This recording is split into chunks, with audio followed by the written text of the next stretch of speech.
Yefotamana, bienvenue sur les chroniques de Chonté, j'espère que vous allez bien. Dans ma vidéo précédente, j'ai hésité à vous parler de deux livres, Think Big de Ben Carson et Écriture, Mémoire d'un métier de Stephen King. Finalement, pour ceux qui ont regardé la vidéo, je vous ai juste parlé de Think Big. Donc là, je reviens avec Écriture, Mémoire d'un métier de Stephen King. Écriture m'a été recommandée par deux personnes, mes amis Befoun et Lala, parce que je cherchais un livre qui m'aiderait à améliorer mon style d'écriture, à écrire plus souvent. Et Stephen King, pour ceux qui ne le connaissent pas, c'est un maître du thriller, il écrit beaucoup de livres d'horreur. C'est l'un des auteurs les plus lus au monde, les plus publiés au monde. Donc, naturellement, si tu as envie d'écrire mieux, tu vas voir quelqu'un qui a pas mal d'expérience dans le domaine. Alors, ce que j'ai aimé dans Écriture, c'est que la première partie est axée sur la vie de l'auteur. Il a un grand frère et tous les deux ont été élevés par leur mère uniquement. Il ne sait pas grand-chose, il ne sait rien sur son père. Il a grandi dans la pauvreté. Il a eu pas mal d'échecs quand il essayait de publier. Il a reçu pas mal de lettres de refus. À un moment, quand il a connu la gloire, enfin, même je pense que c'est peut-être un peu avant la gloire, ou quand il a connu la gloire, il a sombré aussi dans l'alcool, dans la drogue. Mais toutes ces choses-là, bon, comme on le dit un peu de manière bateau, ont contribué à le construire en tant que personne. Mais c'est assez intéressant.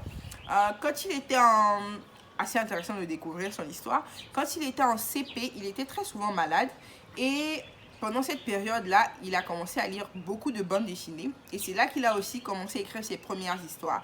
Et moi, en lisant ça, j'ai pensé à, si vous avez lu Outliers ou si vous avez vu mes comptes rendus dessus, Outliers de Malcolm Gladwell, il parle du fait que les gens qui réussissent généralement pratiquent énormément dans le domaine dans lequel ils exercent. Donc, il parle de la règle des 10 000 heures de pratique. Et on retrouve ça un peu ici. Parce que Stephen King, c'est quelqu'un qui écrit depuis qu'il est en CP. Et il a commencé à accumuler les lettres de refus des magazines où il voulait publier ses histoires pendant qu'il était adolescent. Donc, nous qui avons envie d'écrire et puis on est là, on écrit 2-3 textes et puis on se dit ouais, on a réussi et tout là. Non, on a encore beaucoup de pratiques à faire. Si vous écrivez aujourd'hui et que vous avez l'impression que c'est nul, ne vous inquiétez pas. Stephen King aussi, je pense, écrit des trucs nuls. Même quand il a réussi, il écrit des trucs que lui-même il qualifie de nuls. Donc, il faut la pratique, énormément de pratique. Et ça rejoint le premier conseil de Stephen King dans son livre, qui est qu'il faut écrire et lire beaucoup. Si vous voulez publier, si vous voulez être un écrivain, il faut lire et écrire beaucoup. Il y a certaines personnes qui disent qu'elles écrivent, mais qu'elles ne lisent pas beaucoup. Vraiment, ce paradoxe-là, c'est difficile un peu pour moi de comprendre. Mais d'après Stephen King, donc, il faut lire beaucoup parce que en lisant de mauvais livres, vous allez apprendre ce que vous ne devriez pas faire vous-même en tant qu'écrivain. En lisant de bons livres, on peut être quand même, comment je dirais ça, on peut douter de soi, on peut se dire que ce qu'on fait c'est nul. Moi, je le vis très souvent quand je lis des auteurs que j'adore. Mais ça nous permet en même temps de savoir que on peut atteindre un niveau supérieur au niveau auquel on se trouve actuellement parce que d'autres auteurs ont pu y arriver. Donc ça nous montre jusqu'où c'est possible d'écrire. Et encore, en lisant beaucoup, on peut découvrir différents styles et ça peut nous aider nous-mêmes à trouver notre style également. Il parle de donc lire beaucoup, écrire beaucoup, parce que naturellement, plus on écrit, plus on s'améliore. Et il parle aussi des 3 outils indispensables pour tout écrivain. Donc, le B.A.B.A. si on veut, qui sont le vocabulaire, la grammaire et le style. Le vocabulaire, il nous recommande de ne pas chercher à épater forcément notre lecteur, de ne pas aller chercher de grands mots qu'on n'utilise même pas nous-mêmes au quotidien. Donc, écrivons avec le vocabulaire qu'on a naturellement. Et moi, souvent, quand je lis certains livres, j'ai l'impression que c'est ça, que l'écrivain cherchait plus à me montrer qu'il sait écrire ou qu'il connaît des mots compliqués, plutôt que d'avoir envie de me transmettre une belle histoire, d'avoir envie de me permettre d'apprendre quelque chose de nouveau. Donc, évitons ça. La grammaire, naturellement, il faut connaître ses règles et si on ne les connaît pas, il faut aller les apprendre de nouveau. Et le style, dans le style, par exemple, il parle du fait d'arrêter d'utiliser la voix passive et puis les adverbes. Donc, pour lui, la voix passive et l'usage intempestif des adverbes sont les marques des écrivains timides. Donc, on a un peu peur surtout les adverbes par exemple, on a peur de ne pas être bien compris par le lecteur et du coup on en fait trop. Les exemples qu'il donnait, c'est quand on dit une phrase par exemple, je vais me laver, dit Georges brusquement.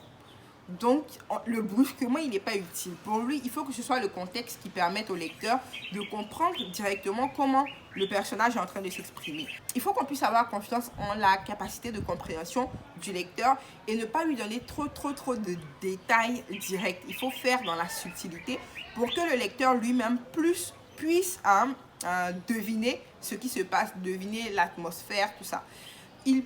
Dans le cas de la forme passive, Stephen King pense que les phrases, les textes sont beaucoup plus percutants quand ils sont à la forme active, quand c'est le sujet qui fait le verbe, qui fait l'action, plutôt qu'il ne la subit. Et je pense que je suis d'accord. Je fais souvent des efforts quand j'écris pour écrire à la voix active plutôt qu'à la voix passive. Essayez ça et puis vous me direz si ça apporte un grand changement dans votre écriture, dans vos textes. Pas mal d'auteurs disent que quand ils écrivent, ils ont déjà une idée de ce qui va se passer à la fin. Dans le cas de Stephen King, il dit qu'il part d'une situation précise et qu'ensuite il la développe et qu'il découvre lui-même comment est-ce que les choses se déroulent.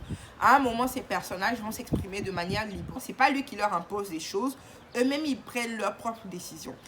Il a un conseil qui est intéressant, il parle du fait de se donner des objectifs d'écriture chaque jour.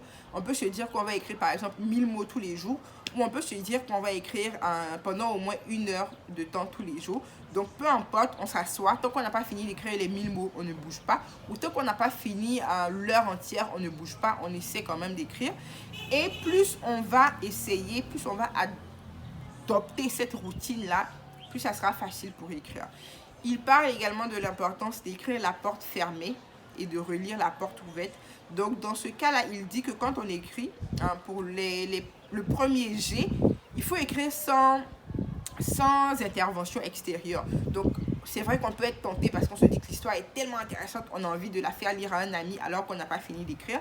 Pour lui, ça peut nous perturber parce que la personne va nous poser des questions, va nous amener à nous remettre en question, ou elle va nous faire tellement de compliments qu'on risque de ne pas de se dire qu'on est déjà arrivé et qu'on ne va pas faire assez d'efforts pour continuer notre texte. Donc écrire la porte fermée, écrire en étant seul avec soi-même pendant cette période-là. Donc on ferme la porte, on écrit. Et c'est quand on relit maintenant qu'on essaie d'avoir les avis des autres personnes. Il parle d'écrire en ayant en tête une cible en particulier, une personne en particulier. Donc lui, quand il écrit pour sa femme. Donc il se demande, est-ce que ma femme va aimer telle partie? Est-ce que ce passage-là va la faire rire? Est-ce que ça va l'effrayer comme j'en ai envie? Donc en écrivant, pensez à votre lecteur idéal, la personne à qui vous avez envie de faire plaisir en écrivant ce livre. C'est vrai qu'il y a pas mal de personnes qui écrivent pour elles-mêmes avant tout.